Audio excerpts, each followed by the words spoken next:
now on KROS for Financial Focus, brought to you by Nelson Core Wealth Management.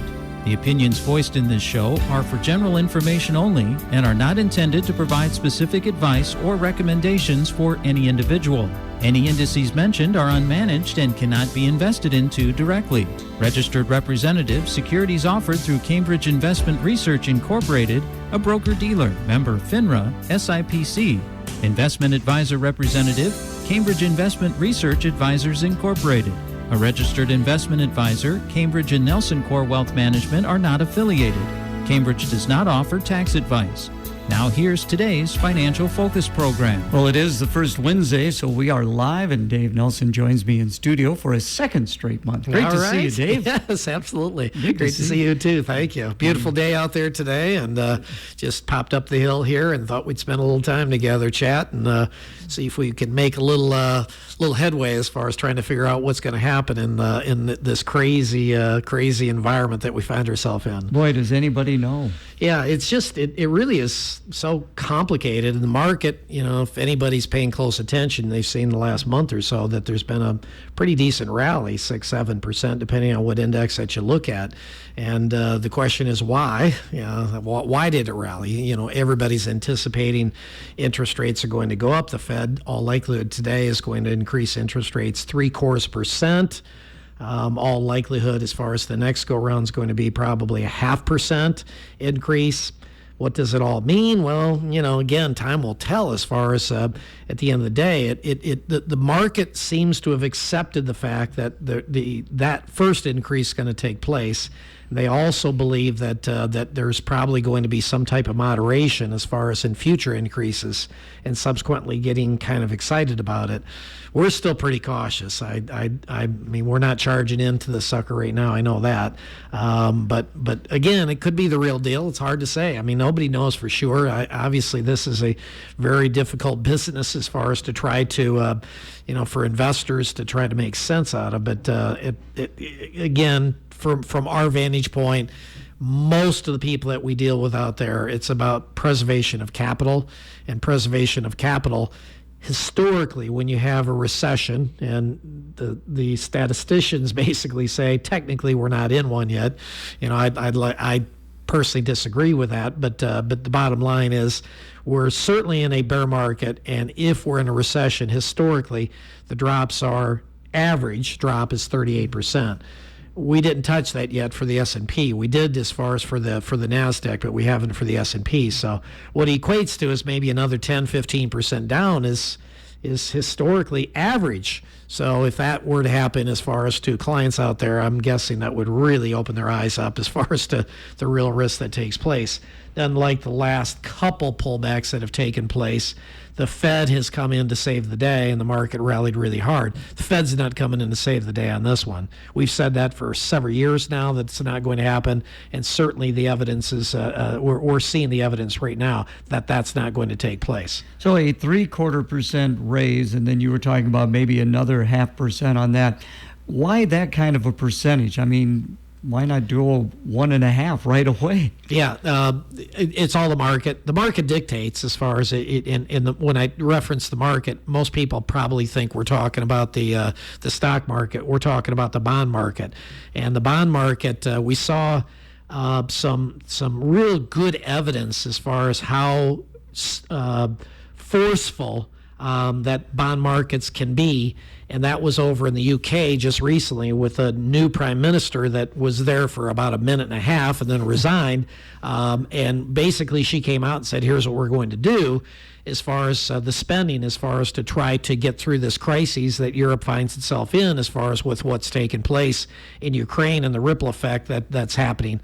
And so they basically said, here's what we're going to do, and the market absolutely trashed the bond market as far as over there, and they backed off, and bottom line is back to where it was prior to that.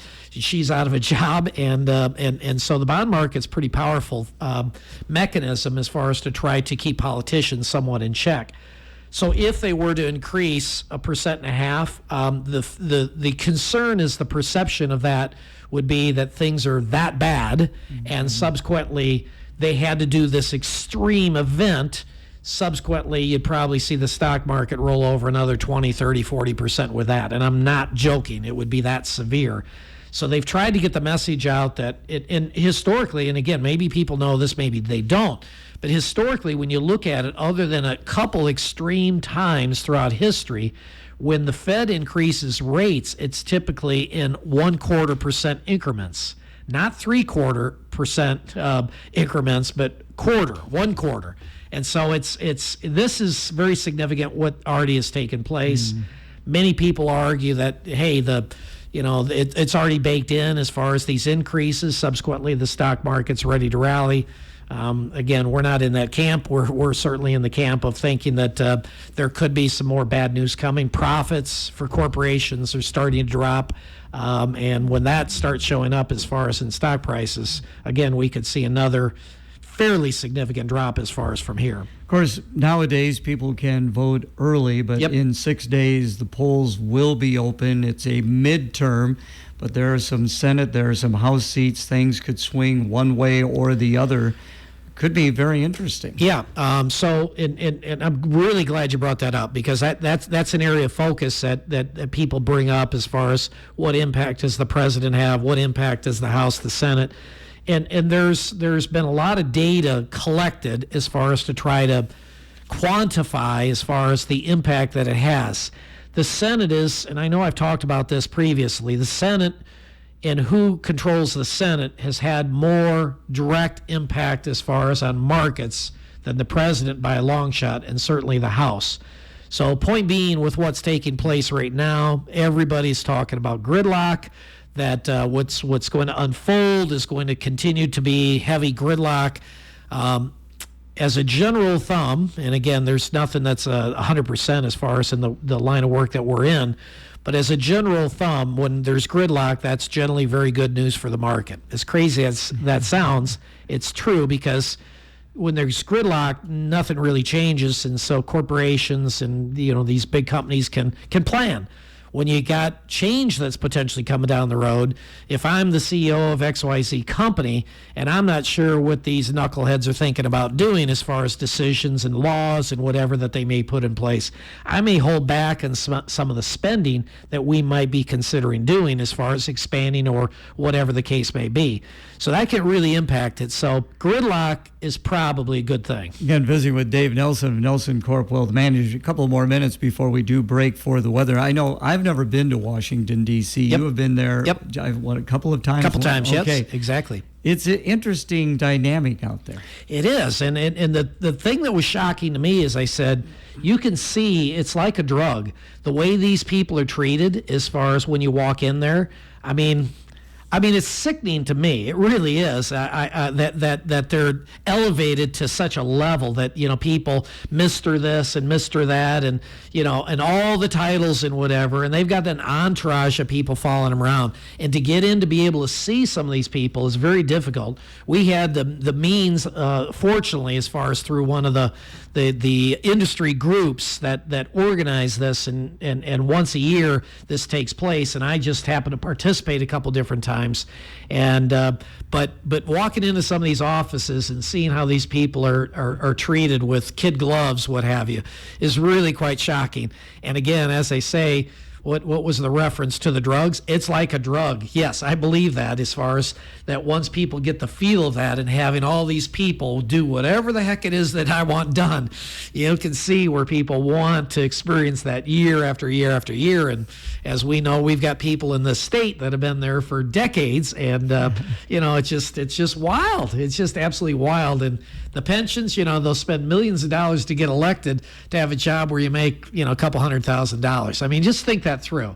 I get on my soapbox more and more. I used to probably care more what people thought than today, but what from my vantage point, the two-party system is in deep trouble, and we've got people that it's all about the party. It has nothing to do as far as with the people that we throw up there as far as to try to get elected. And man, are we seeing it as far as in this go around, as far as people that have no qualifications as far as to step into those jobs, have no education that would be required to make some really difficult decisions, but yet they're going to be tossed in the ring drink, and this is both sides, folks. This isn't one or the other. This is both sides are chucking in some real losers. And the bottom line is we've got to vote, and we got to decide which loser that we want. That is really, really sad. So, again, if David had his way, we would have another third party, and we would have very much like the UK, where this isn't about a 10-year process as far as that you spend money to get elected, starting way in advance. Let's bring it down to a month, and let's let people show their wares, and let's make a decision. But in my lifetime, we'll probably never see anything like that, even though I'd love to. And with that said, let's check our weather now, being brought to you by the Clinton Midas. Happy Wednesday. We are going to track in another day of some unseasonable warmth and a comfortable breeze. Highs will be in the mid-70s for us with plenty of sunshine to enjoy. Tonight, those lows are going to be a little bit warmer for us. We will only drop down to the low 50s, setting the stage for another warm day for Thursday. We will see a bit of cloud cover push in by Thursday afternoon, but highs will continue to be in the mid-70s. We will, however, see some more breezier winds for us. This has been your Storm Track 8 weather update from meteorologist Morgan Strackbein. Fair skies, sunshine. We've made our way to 47 degrees. Our update brought to you by Midas. Trust the Midas touch. Trust the Clinton Midas on Lincoln Way. With the change of season, the Clinton Midas will have you ready for the road ahead. See them for top quality interstate batteries. Make sure of good visibility with new windshield wipers and grip the road better with the Midas selection of tires, no matter what you drive. And of course, the Clinton Midas provides quality maintenance for your vehicle. The Clinton Midas, 1432 Lincoln Way, 242-2511. Trust the Midas touch. First Wednesday, so we continue to the bottom of the hour with Dave Nelson here in studio. You wanted to go the direction of taxes, and of course you've got your tax people down there. Yeah, significant changes. I suspect that there's probably a fair amount of people out there that are retired that are aware of this, but I thought I would, for those that aren't aware of it, make you aware as far as some good news coming down the pike.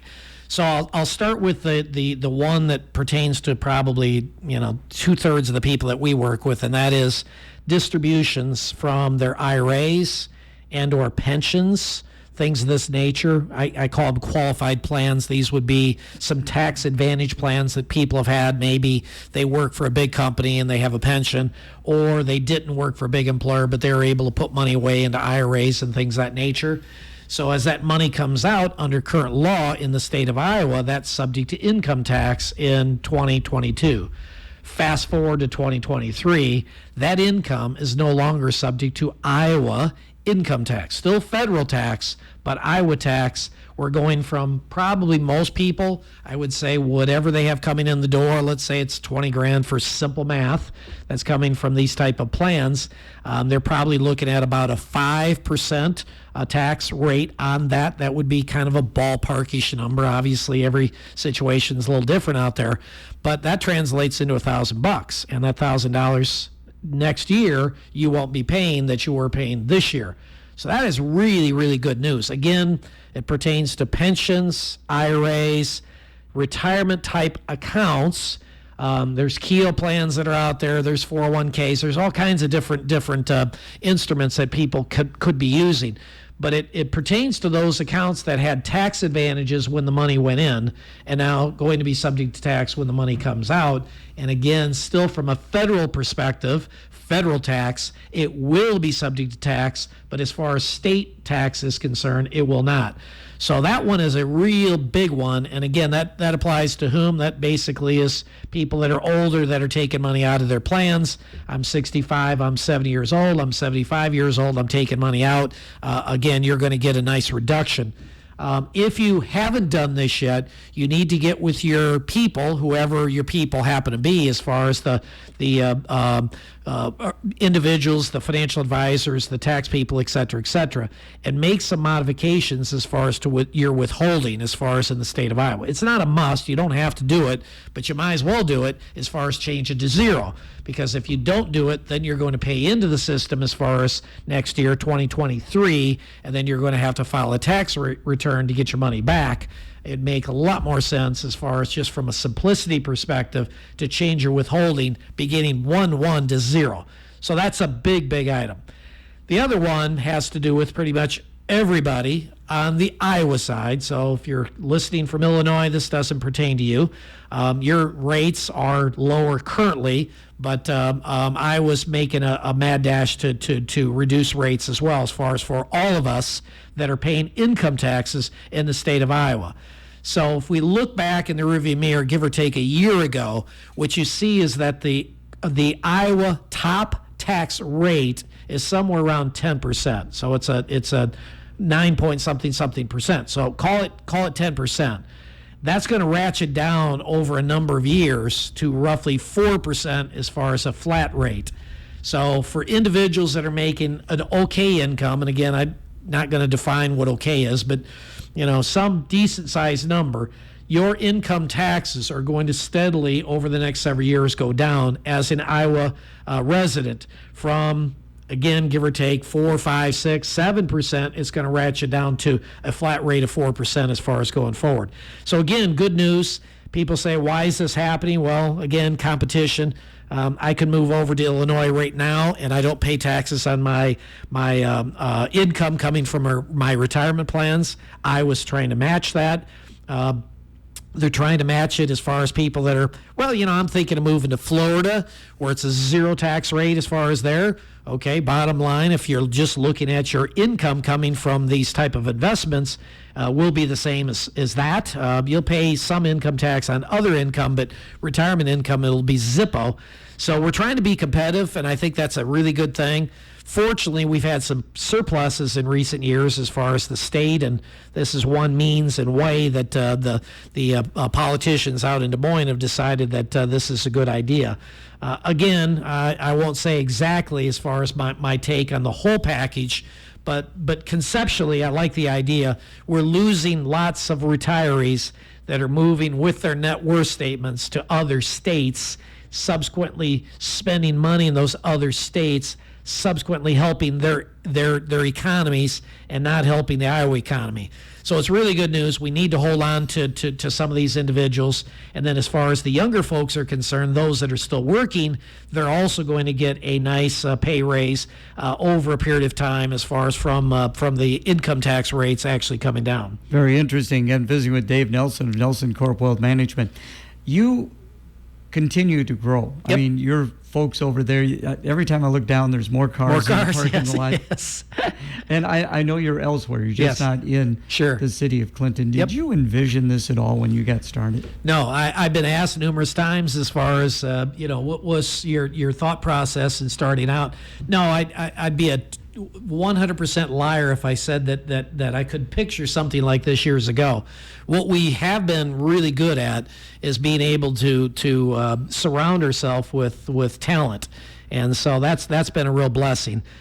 We've had a few good breaks through the years. I mean, again, the recognition that we've gotten as far as locally here, the recognition we've got in the Quad Cities. We've got next week, I've got a really nice honor of going down and receiving an award as far as for the work that we do as far as in the non-for-profit arena.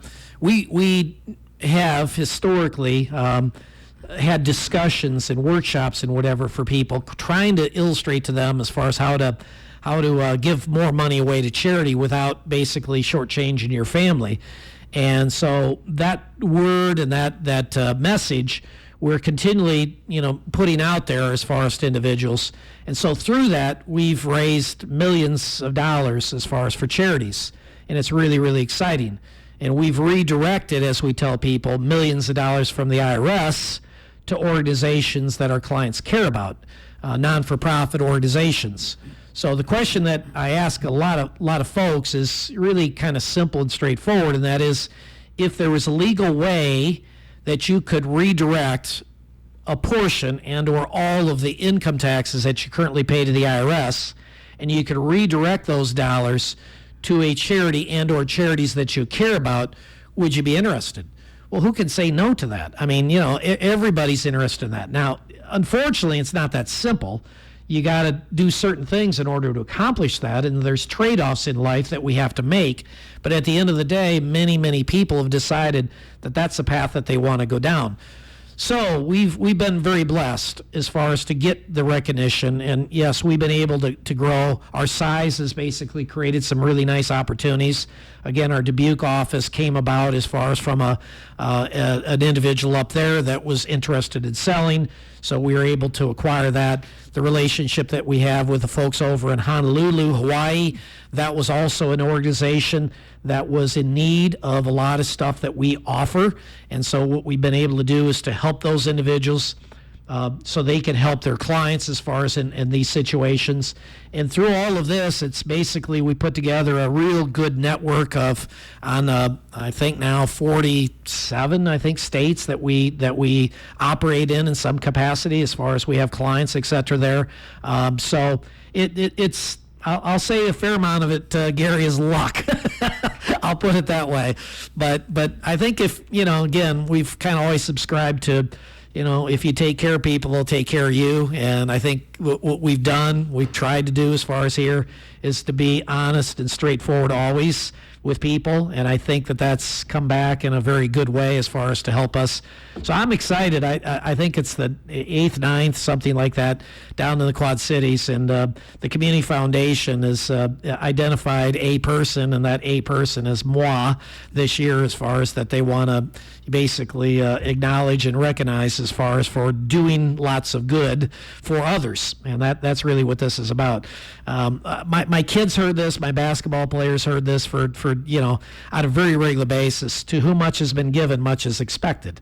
And so we certainly subscribe to that, and I think the individuals that we've been able to surround ourselves in the office all buy into the same philosophy, or they wouldn't be a good fit.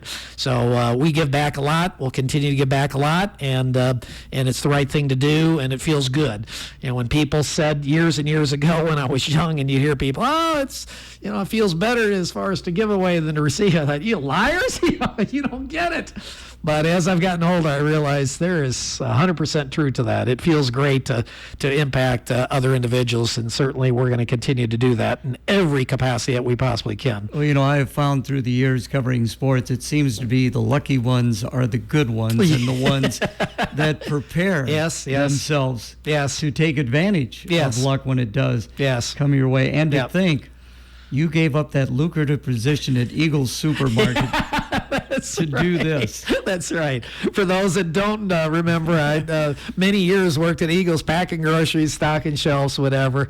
Jumped ship 1982 and went full time as far as out of there. And for many, many, many years, Gary, I regretted this decision. It was, oh my God, what did I do?